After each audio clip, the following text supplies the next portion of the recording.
So today we got a very special guest today. Could you do me a favor and introduce yourself? Hello, everyone. My name is Gabriel Ramirez. I'm actually a candidate for the El Monte City Council, unofficial, but I mean, like I said, so it's still in the process. So about myself, I was actually born in Arcadia, but raised in El Monte my whole life. Went to all the schools in El Monte and still do. Great, great. And tell me a little bit about your upbringing. What was your financial situation growing up, and did that have an impact on like your candidacy? Well, growing up, I grew up with my family. My dad was a union for the Teamsters for the Vaughn's Warehouse Groceries that used to be Vaughn's Distributions. Yes, it was a middle class, but what happened was we ended up on a strike in 2002. That's where it financially impacted in our areas where I remember when I got sick, our insurance wasn't covering because of the strike. You probably saw the whole picket lines by Gitley School, and so it was a very tough challenge. We were like I survived in a strike for the workers, so it really came to the point where I said, and especially my street too, where growing up, where it was, yeah, it was those rough times, but you know what? But at the same time, you learn from it. You learn from the experience in the authentic, so that way you can so you can really engage to the community and see the struggles that they're in right now. Mm-hmm. And what schools did you attend? Well, I went to Shropshire Elementary, then I went to Rio Vista, and then Gitley Middle School, and then I graduated from Rosemead High School. All right. Yes, so all in the Monte City School District, Monte Unified School District. So yeah, so homegrown right here. And let me ask, I know that before you officially launched your candidacy, you were an advocate. You were protesting. What was it that fueled that fire? What made you get into that? So going back in 2011, you probably remember the scandal of these Albert towing scandals, right? In El Monte, there was a protest about what's going on, and I was to the point where I was just in my first year of college. Actually, not my first year; it was like my second year of college, and I said to myself, well, I mean, what's going on in my city? And so I got to learn, and a mentor of mine, who I call a mentor, he's an advocate for El Monte, taught me a lot of ropes, what's going on in the cities, and learning the ropes. So learning again with the issues that is happening, like the towing, the housing, things that are still going on. And I said to myself, well, why not speak up now for those, because I've been seeing city council meetings and the regimes from the past that it says, you know what, I think it's time for a change. And so I started to get more involved, and then and so the reason I got into this because it was something that in my area, in my side of where I live, it has been neglected for many years, and there wasn't many representation. And so I said to myself, you know what, if nobody's going to be standing up, then it's time for me to really advocate, to see what's going on. And that's what it was that also led to your candidacy? No, the only led to the candidacy was, again, we have our current career politicians that have been really, either they say they're for one thing, right, for particular issues, and it's not. And I've seen a lot of I wouldn't want to say the corruption, but you can say corruption, but it's been a lot of again, you see a lot of these developers that coming in to gentrify the city, and these politicians that we have, right, the current, they say that they're it's one of the built affordable housing, but they're taking up our areas, and it's not affordable housing. Another one too was I've been silenced at city council meetings. I've been interrupted. They've been validating the Brown Act and the California Brown Act and the First Amendment. It's something that I said to myself, you know what, and plus recently we have the mayor that just silenced two councilwomen, Councilwoman Ancona and Councilwoman Martinez Muela. And I said to myself, this cannot be it. If nobody's going to run, then then maybe it's time for me to throw my hat in. And also, not because of that, but also issues that I want to be an advocate for the people in the community. And that's what the community has been needing for many years. And let's get into that then. Let's get into the issues because you know what's crazy? Before I even knew I was gonna have you on, there was a subscriber that sent me an article, said, "Hey, could you talk about this?" And I was looking for the right time to talk about it. So it's a LA Times article talking about the pension plan for high-ranking Monte city officials. Takes up about 28% of the general fund of El Monte, the Monte budget.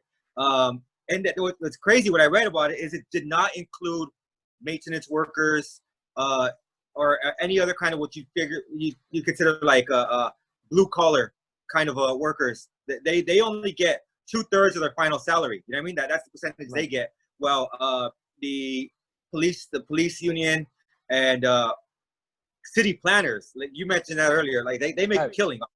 You know what I mean? So what are your thoughts on that, and what could we do, or what will you do as a council member to help ease some of that back, protect the pension for the blue collar workers, and kind of scale back the burden that the taxpayers have to pay for the higher profile pension recipients. Right. And to answer to your question, and you hit it right in the nail, and that's what I like. So to answer to your question, yes, we have the pension contracts, very sufficient funds for law enforcement, and I understand that because we had the regimes that gave them a luxury which is not transparent, and that is something that but also for our blue collars like the planners and other areas too. But as as a candidate for city council, these issues are going to be very difficult, and I'm not gonna give you to the point where I'm gonna promise this, because I don't like to use those words, promise. But as a candidate, I would work with the city, with our colleagues, and because I know it's gonna take up a lot of us in our general budget, and our general budget's not very healthy, and so it's gonna hit us on the red because of these pensions. So one of the plans that I do tend to do is to work my colleagues and see what areas we can work on if we have to go for fundings for the state, county, or federal, to see what other resource we can do. Or because I know, just let's face the fact that if we cut the pensions from the law enforcement right now, the regimes, there's going to be possibility of liability, lawsuits. And so I know it's going to be very difficult as a candidate for council and as a council member. So those are the issues that I very, very difficult, but I will work along with my colleagues and see what's going on. Will there be any way to maybe renegotiate the contracts for people going forward so that they're not paid out such luxury pensions? And again, I'm not talking about like maintenance workers or anything like that. I'm talking about like city managers, the mayor, chief of police, because they're living. When I read the article, the old city manager, what's his name, Manesson, or I forgot his name, but he's saying he's able to go to Europe. Yeah, he's able to go to Europe and do things that he's never done before. He's never been able to do that. Well, that's great for him, but for people in El Monte who have to pay the taxes for that, they live 25% of them live in poverty. You know what I mean? Right. And a large majority of those are children. You know what I mean? So you got a small group of people really holding down this luxurious lifestyle. Is there any way maybe we could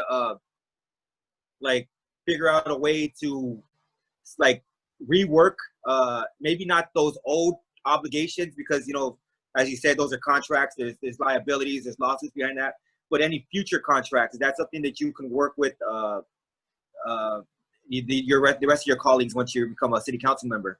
Yes, as a matter of fact, yes, and that's one of our plans I try to do, is to renegotiate with contract with our city manager, current city manager, the police chiefs, right? Because again, they make a sufficient amount of money. It's not fair that they get raises, but let's just say Parks and Recs, the entry level people, for example, recreation leader, they get like a cut, for example. I'm just giving an example. So yeah. Yes, I would renegotiate. Again, it would have to be a collaborative team with their colleagues, because again, if I just say guess what's going to happen? I get in trouble. And so I want to make sure that it's going to be not just I, but us.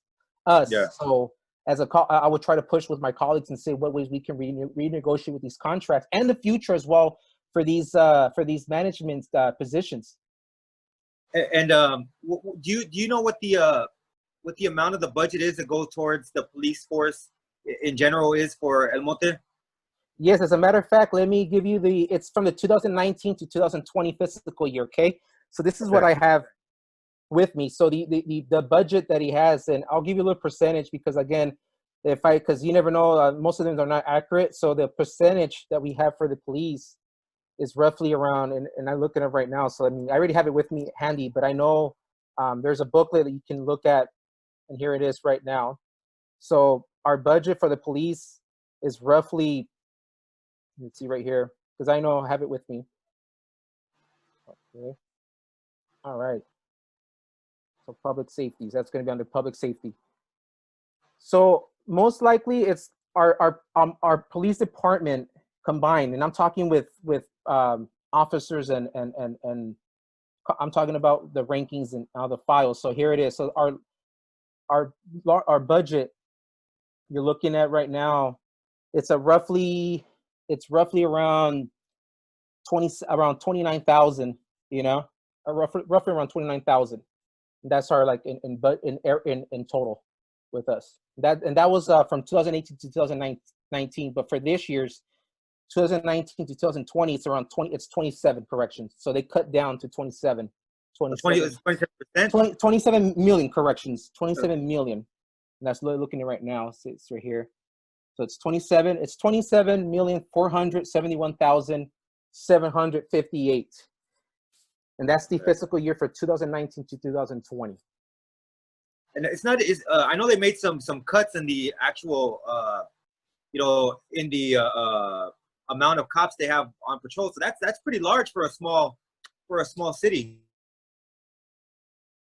I understand overhead and all of that, but yeah, it just seems like there's a lot of excess there that could be done away with.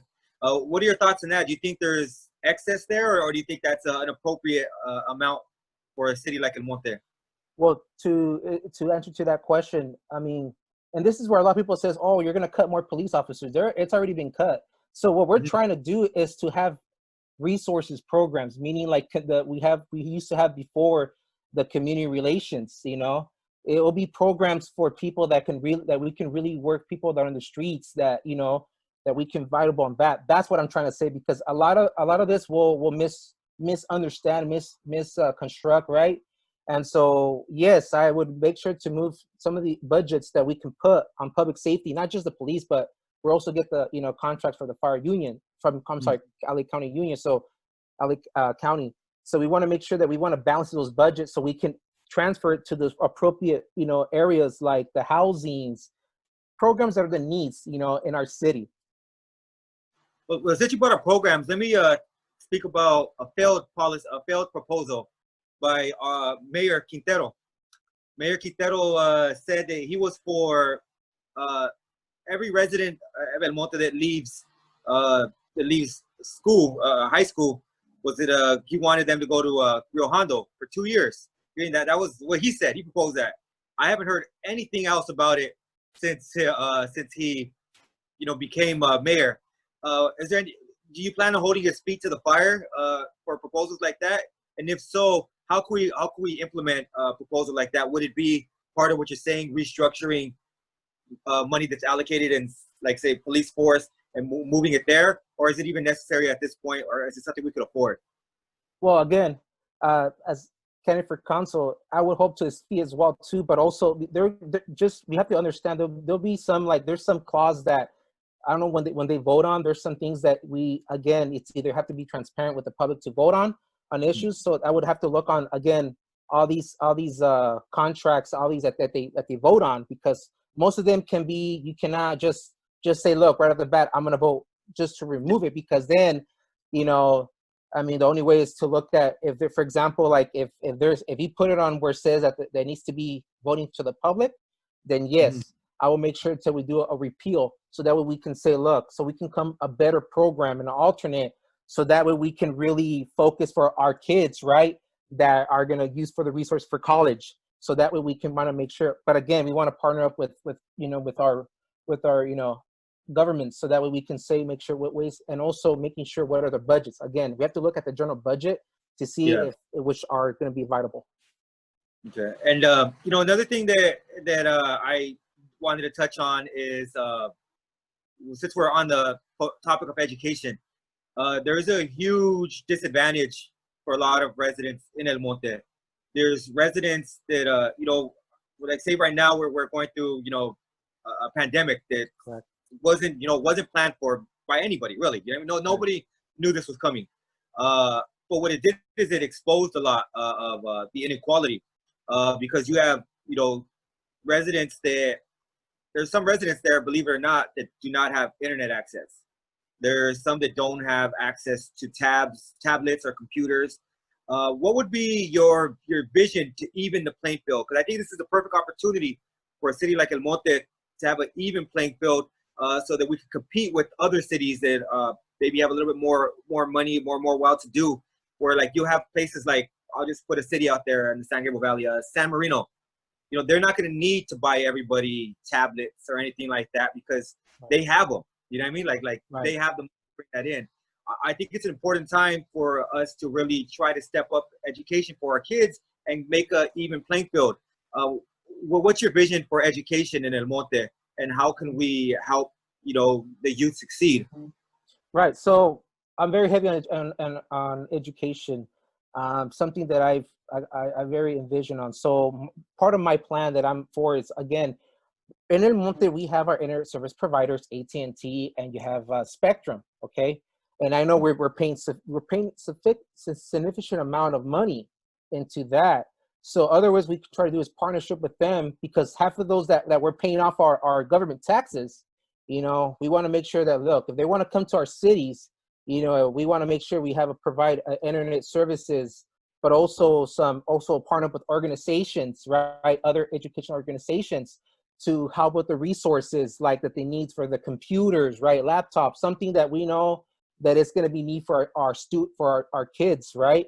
And so something that we need to make sure education, right? So we want to make sure that we have some resources from them as well, but also some mental, because I'm gonna be honest, it can, as being online, it can get you stressful. So we want to also provide all these resources, with other partnerships, and then we also provide a very viable plan that for the residents that doesn't have to be coming from out of the pocket.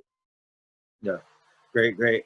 And I want to go back to as you can see, I have a huge beef with city managers. You know what I mean? So I'm going to go back to city manager. There have been a lot of talks to city managers. They're going to do this for the community. They're going to do that for the community. But like you're saying, a lot of what I see is them trying to get large retailers in there, which hurt our small businesses. Like, we have something very special with the Valley Mall. If you ask, Right. if you ask me, that's historic. That's something that we should really take pride in. Right? But it seems like they keep on trying to build around the Valley Mall. I mean, luckily there were people who stopped them from putting a Walmart across the street from the Valley Right. Mall.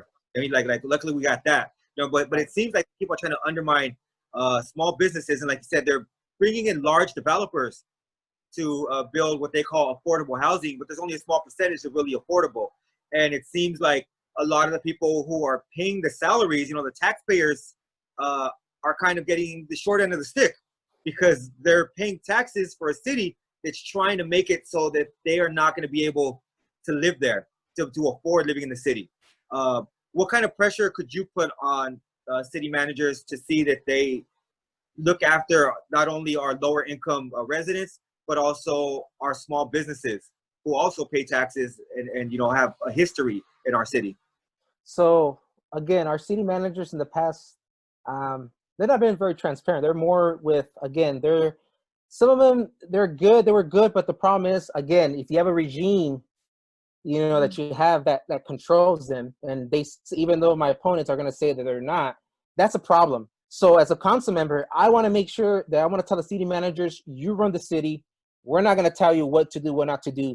And we want to make sure that, look, just because we're getting elected, you're going to call the shots, because the problem with city managers is now these days they're pretty much aligned with one particular candidate, right? With one particular elected official. So I want to make sure that says, you know what, you run your city, and I want to see progress. So meaning, one thing I'm very huge for is for the small business. I'm going to be honest, as someone who'd always go to the Valley Mall as a little boy. We all know a Valley Mall right there, right? We used to go to the Golden Ox where my abuelita would always tell me el pocito, right?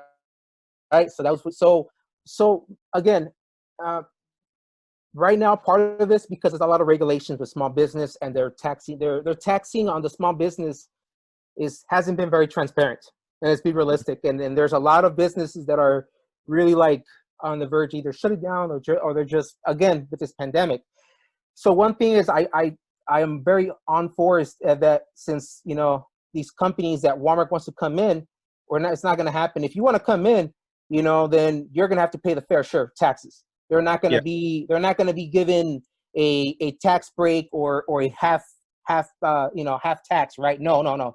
And this is where I step in with the small business and talk with the small business and ask them what is it that we can do, and also provide them resources so they can progress their business. And another thing is also encouraging people that want to open their business, and I'm going to be honest, recently Monte hasn't been very friendly to the small businesses on the process for applications, and this is the biggest problem. And this has to stop. As a council member, as a candidate for council, I'm gonna have to talk with my colleagues, right, and also work with the staff, and also put staff that are gonna work for the people, that are not just gonna be a yes man or a yes woman, right? And so we're gonna make sure that it's gonna be very transparent, and so also listen to the community, but also get the inputs from the community as well. That's also a biggest, one of my favorites. And so let me say, this isn't a shot at you or anything, but I want to ask this. So you talked a lot about the old regime, right? What is it that's going to prevent you from becoming a part of that regime? You know what I mean? Because there's an old saying: people go into politics to change the system, and the system ends up changing them. You know what I mean? What is it that you're going to do to prevent yourself from becoming part of that regime? So here it is. And so for me, I have pledge of corporate free candidate. And I'll say this: well, corporate free candidate meaning that I'm not going to set money from the PACs or from like big special interest like developers and contracts like the regime has been doing so. And so that is what is really gentrifying our city. So as a candidate, something that I don't want to be there in politics for many years. Again, this is going to be this is not meant for life. This is meant to make sure that we work for the community. And also when I'm voting for projects, I know that I can be that candidate that I'm not going to be bought, that I'm going to say, look, I don't have to answer to them. I answer is to you and the voters, to let them know what is it that why I'm voting, why I'm not voting for. And this is what's called transparency. And that's one of the biggest things that I want to make sure to let, but also not just me, but I will love the help from the community to be there to say, look, it pretty much like a watchdog. That's what I call it. I want them to say, look, I want them to know, the community know why am I voting for? Why? And then also letting them know, giving them the answers to them. I'm answering to you, not to them. And that's the problem that is happening right now. Yeah. Politicians. I'm glad you brought that up, because that's happening all over the place, especially in, small communities, but also you can see it work that way in on a larger scale with the national, candidates and elected officials. For example, one thing I want to bring up, because you brought up that point, is you could look at the 10% reduction in the defense budget proposal, right? Right. So they said, hey, let's cut the defense budget by 10%, reallocate those funds. You had most of the Republicans and some Democrats say, no, we're not going to do that. Shut that proposal down right away, right? Go to opensecrets.org. And you can see that most of the people that voted no on that proposal were funded, by the military industrial complex, defense contractors. So I'm glad you brought that up, because that's something that we should want in our elected officials. We should want all of our elected officials to not take any corporate money, because we want to have not just an equal say, more of a say as a people than corporations have. So I appreciate you taking that stance. No, thank you. And one thing I want to add on to this is called campaign finance reform. So let me explain what that means, because a lot of people may not, that are not into politics, right? And I'll say this: campaign finance reform is making sure that we have an open playing field that's going to make it even, because to file, it costs like a $2,000 right now to file. And this is something because, again, it's unlimited. And so, and people can just, people like contracts that are with the cities can donate as much as in El Monte, and we don't have that. That is something that, as a candidate, I want to push in to make sure that if you're going to, encourage, not just me, but encourages people like you or anybody that wants to run for office, make it easy, make it something where, look, you know, like, hey, like, I don't got the funds, and that's what is happening. That's why they're trying to discourage us not to run, because since we have the mic, it's very powerful, and our voice is very powerful. So they don't want people like us to really, you know, be in office, because again, they want to be the status quo. And that's something that I'll put a limit for the campaign finance, so that way we can, you know, make it more that now, you know, which candidates are going to be fair now, and no more. Definitely. And you'll know what their intentions are, because right now, if you know, you have somebody who is backed by, let's say, the alcohol lobby, just for example, right? I'll give you an even better example.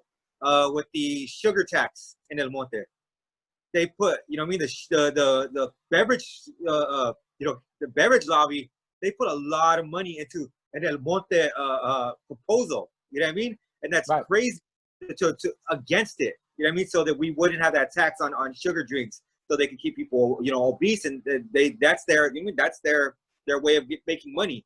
So for them to back something like that, they also have the power to back candidates like that, you know, and make people say, hey, sugar's not that bad. But even then, you know, even if you're not for that kind of restriction, I'm just saying, when it comes to corporations having that kind of power, that kind of reach, it could be very dangerous, because it could control people without them even knowing that they're being controlled. I mean, definitely. No, I agree. And let me give you an example.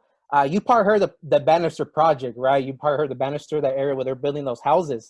And I remember that the developer, and this developer was very, I'm going to be honest, I went to the meetings and planning commission meetings. He's very like, he's those type of persons that he gave money to these council members, past and present. And I remember they push it. They were just there. I remember it went to the planning commission. Let me give you an example. And I remember planning commission, they repealed it. They said, no, we're not going to pass through. So what he ended up doing is he ended up going to, which is called a repeal, to the city council. And then that's where the city council decided, they voted. And I'm like, now you know which council members and mayor voted for. And they said it was going to be benefit for the community. And look what happened. You know, we're stuck with it. So that's one thing that, And again, I want to make sure that proposals that I want the community to have an input. And this is where they will decide, not just us, but the community will decide if they want this to be on the ballot, yes or no. That's what I want. It's, again, the people to vote, you know, and so give the community the options to vote if they want this or not in the city, rather than just because of, again, the special interest. Yeah. And could you tell me, like, in your opinion, why is it so important for an average resident like yourself to step up and want to make a change in their community? Like, why should you fight the status quo, and why should others be inspired to do the same? Well, it's very important because, again, if you don't fight, then you're going to have more justifications, more of these lies of affordable housing, which is now the affordable housing is it's already co-opted. And so not just that, but also you're going to have people coming out of the streets now. And if we don't step up to it, we're going to have a lot of more problems with the homelesses. And a lot of these houses are not going to be no more affordable. Now they're going to be more like at a market high rate. And so what I inspire for everyone is to get involved, even if it's not for running, but also going to the city councils. Even if you can't make it, watch them. You know, there is no such thing as just like, oh, I have to be careful on what I say. You got to ask questions. Just be curious. One former council member used to say to me, and I learned from him a lot, and he said, just be curious to ask. And that's what I want the community, is to be informed, to let them know what is going on, and not lies because for photo ops or because they're having a food bank. That doesn't mean nothing. If you're working for the people and you're actually really advocating for it and really pushing real real issues, not half issues that are just because for campaigning. That does not make you a leader, and that makes you just a person that is either working for the special interest, or they're just trying to move up for a political climate. Yeah. And what could residents do, let's say, about police brutality in El Monte? Because I know it's not something that's reported on often, but it's something that does occur. You know, it's something, and as recent as, was it 2 months ago, there was an incident in the Clearman Apartments, you know, where they were on a, you know, chasing somebody else in a high-speed chase. That person gets away. Other people they find other people and just end up beating them up because that adrenaline's pumping. You know what I mean? Like they're so like, oh yeah, they're so got that rush. They need to beat somebody up, so they take it out on them. What could we do in El Monte to fight back against that? You know what I mean? And I'm not saying like, oh, like shut down the police station or anything. You know, like well, what could we do to fight back against that? To hold their feet to the fire, to let them hold them accountable, and let them know that they're not above the law. You know, they are servants of the public. Right. Very important, this subject. So again, my proposal, working with the colleagues, is the hiring process. Because I'm going to be honest, the hiring process is very, and most of them, they get in because they know who, you know, X and Y and Z. So how we can do that is putting back the community relations. And I remember back then the community relations would have that, and I remember they would take action.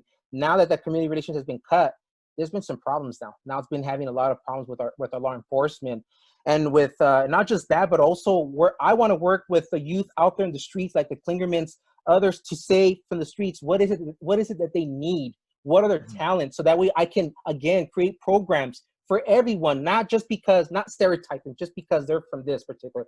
I don't like that. So that's why I want to work with them, so that way we can avoid that, but also having like a outreach program, you know, or just finding something, you know, making sure like let's say, for example, let's just say you have a kid that in the streets that loves soccer, but he's on that street, for example. Let me give you an example. So my thing is to make sure is like, hey, let's have some resources for him. But the problem is because of money wise, right?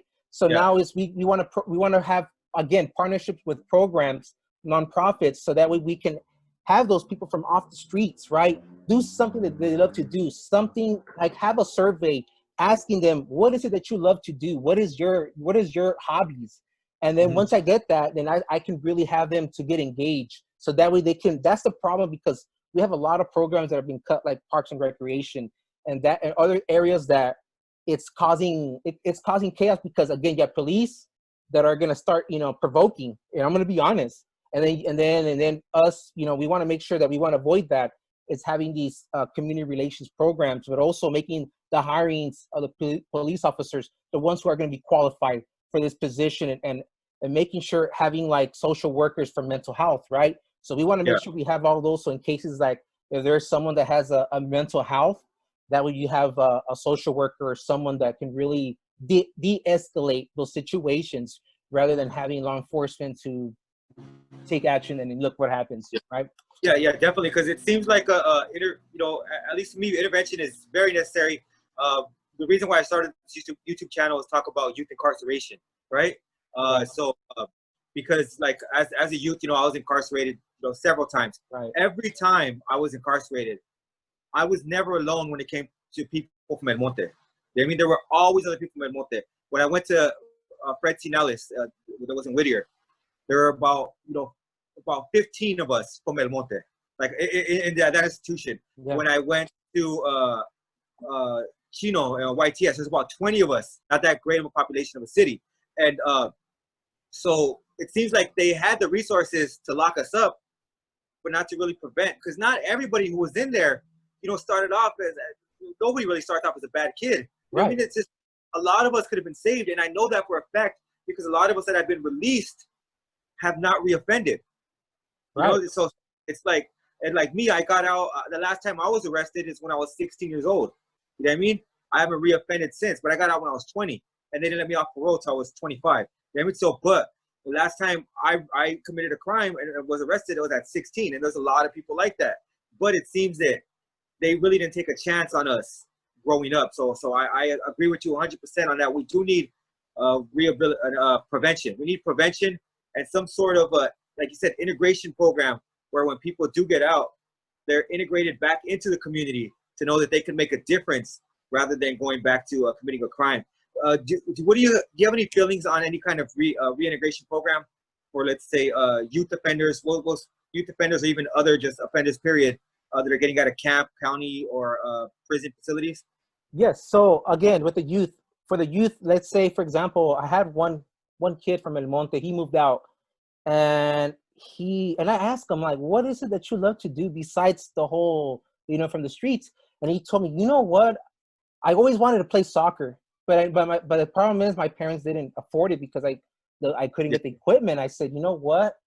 I said, and when I saw that, it hit me because I'm just like, wait, because I was in Texas to visit, and this kid was like, I had to move out because there was no future. We were getting kicked out, and so again, so those programs is having options for the housing, right? Resources for the housing, but also programs like if they're having addiction for something like, then adding resources for that. Another one is the jobs, creating them for something that they love to do, regardless of their status of their history, right? Their convictions, but also working with companies and partnerships like the workforce to say, look, this person may have this, but we want to make sure we're going to have these programs with him, so that way, or her, so that way they can get those the proper tools. And another thing is education outreach with them too, letting them know what option they can learn the laws, right? Because again, that way we want to let them know, so in case they know their rights too, because again, they're just like us, and that's one thing I never like, and they stereotype it. And one thing I never like whenever I go out, oh, we're from El Monte, and then giving that look, like I'm like, and this is where it gets me, because this, I said, our elected officials have been too far, have not been focusing more on that. And this is a problem that I will be focusing on that, but also not just me, but also getting the leaders out there in the streets to say, have a meeting with them and say, what is it that you guys need?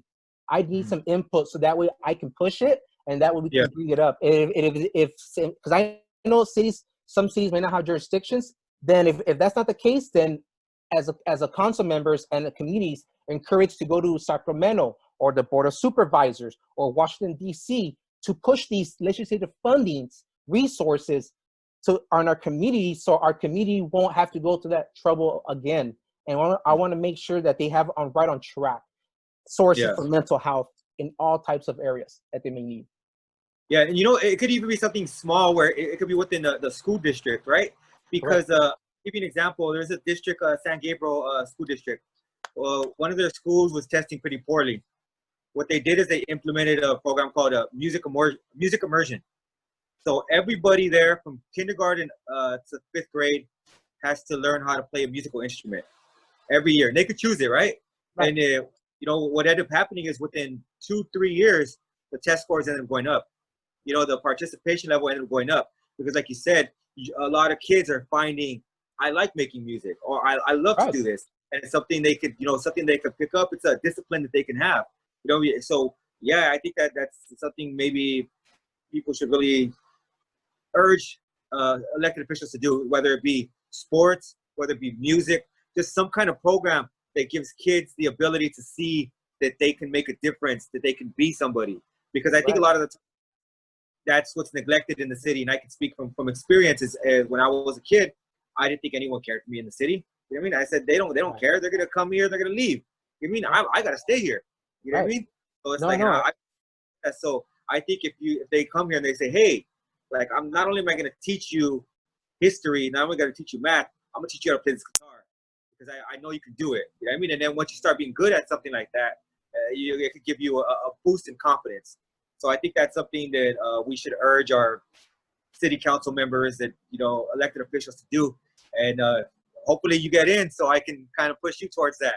No, definitely. And like I said, not just that, but also like other areas like arts. Let's just say kids, you know what? I don't want to do those, but let's just say I want to learn how to fix cars, but having these, I'm just saying more in the long run growing up, but also just giving those little dummies, right? Those little hands-on just to do, like, they're not cars, but just have them do something they love to do something that can get them like really inactive, right? Because again, most importantly is programs, again, Yeah. activities. If it's dancing, I'm gonna be honest, you never know. Maybe having Yeah. a dancer or a singer, you know, or acting, you know, performing arts, musical theaters, you know, plays.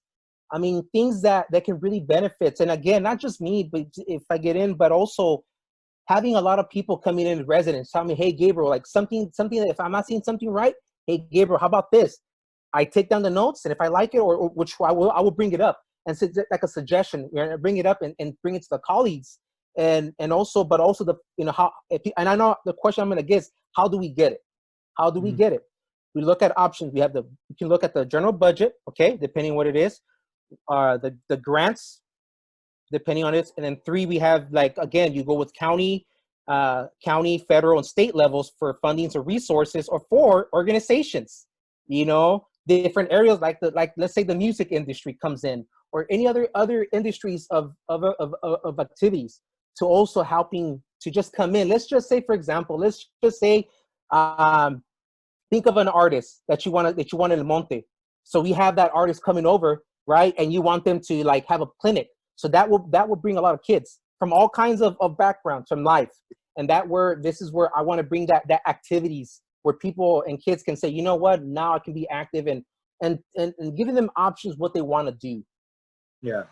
Yeah. I think that'd be great. Do something like that because, as you mentioned, you said it would bring in people from all kids from all kinds of different backgrounds, right? And I Correct. think that part of the problem with El Monte is at times it doesn't seem like a community. It seems like communities. Correct. I mean, different communities. You know, you have the poor community, immigrant community, and the upper middle class community. I mean, this doesn't always. So I think you're right. We have to have some kind of program or something that makes it feel like El Monte is our home. El Monte, Exactly. El Monte is for all of us. Because right now, and I'm not trying to be critical of or too critical, but it seems like it was back when they had the the barrios set up. Yeah. Where, it seems like you had Lexington, where Yeah. the affluent lived, and then you had the barrios surrounding it, where you stay in your place. So it kind of does seem like there's still a lot of that. And what's sad is there's been a history of that in El Monte. So I think that we should find a way to bring it like a community. I know right now they have the COVID going on, so we can't do too Correct. much. But like how they had the what I thought was really the Arceo Park concerts. When they had Correct. that was a great thing for the community. No, no, definitely. And I'm very huge on parks. I'm gonna be honest, as a park advocate. I love parks, and it's something that, the beauty of having the summer concerts in the parks, right? The summers. And this is where, my vision for it is having from all walks of life, encourage from all lives of backgrounds. It doesn't matter from where you come from. I don't care what from the streets affiliation you're from. It doesn't matter. What I want is all together to have that nice, beautiful. I know it's very cheesy, but let's bring the taqueros, right? Or something in small business where people can say, look, I remember this, Yeah, and bring them to life where they can remember, remember their childhood and their memories, and say, look, but also pass it on to the children. So that I want the kids in El Monte to really learn the history of the culture, right? But the culture of the good, to let them know that, look, this is it. So this will give them more inspiration to do something what they love to do. Because again, having concerts in the parks, it gives you an inspiration if you have it right, right? If you have it right with a small business, with the whole, from every walks of life in El Monte. And there's something that I want to push, which is called I want to make sure that we are the real friend of El Monte. So where other people from El Monte, hey, how's it going, Gabriel? Hey, how's it going, Juan? I want that. So educating them, letting them know, like, hey, we're El Monte, we're the friendly city. So we can give an example to all of our cities to let them know, look, this is what we are, and we're going to still continue on for years to go. yeah, great. And so, how could they get you in office? What is it they need to do, and what is it they can do to assist with that? Okay. So right now, I'm still collecting signatures. So the deadline is on Friday, which is next week, August the 7th. So I need to get at least 30 signatures. So for those out there that are living in Monte, 18 years and over, a U.S. citizen, pretty much, if you're not registered, I can provide you the link of where to register, you know, and making sure that you live in actually the city, and then also sign the petition. I mean, the nomination signature, so that way we can so I can be on the ballot. Once I get all that done, now we can start, you know, now working on the campaign and volunteer, and you know, and what I recommend is a grassroots. I'm not going to be taking money over the $99. I'm going to be very grassroots. And this is something that I want to let my message know out there strong to the community, that to let them know, look, I'm not going to be spending getting a lot of thousands of dollars or hundreds. No, I want to make sure that it's going to be the grassroots, and something that I want the community to know that your vote and your voice matters. That's the most important. And getting me in, you're going to get a candidate that is going to advocate, that's going to continue to advocate for any issues that you may have, even if it's not our city, our problem in the city, but that can really go to Sacramento, to go to Los Angeles Board of Supervisors, or to go to Washington, D.C., to push these issues for fundings and resources. That's what you're going to get as a candidate for City Council of El Monte. And once you get the signatures, and it's confirmed that you're going to be on the ballot, how can people help? So all they have to do, you can contact me I'll provide you my link, my Facebook. So what we need is people to walk, text bank, and calling. But that's why after, when I get all those first on that. But that's what we want, is just, and also, you know, getting out there, you know, register to vote. If you're new registered voters, please vote. This is most important. Getting to know your candidates, and I'm willing to have a virtual meeting if the community wants, and I can really have on board. Great. And before we end it here, is there anything else you want to say to any potential voters, anybody out there, residents of El Monte? So yes, I talk to all my fellow El Monte. I encourage you to really be active in our community, be engaged, you know, and also, most importantly, getting to know the candidates, not because, again, based on photo ops or because they're doing something that they're working on, but it's not. But also really be engaged, getting to know the real our politicians. Most importantly is, again, you want a candidate that is going to answer to you, not to the special interests. And that's something that I encourage everyone, is to get involved. And also to potential new voters, again, your voice and your votes matters. And as your candidate, you know, I will continue to advocate. Please do not feel that that it's just a politician talking. This is a people's talking, a candidate is talking. And this is something that I encourage everyone out there, that this is a message that is going to be for us, for El Monte. Great. And everybody, that's Gabriel Ramirez, running for the city council, the city of El Monte. He wants to make it the real friendly El Monte. So let's go ahead and help him out. I'll put the link below, so you can sign that petition and get him on the ballot. I appreciate you taking the time to chop it up with us. Thank you very much. Thank you. Yeah, we're out. Peace.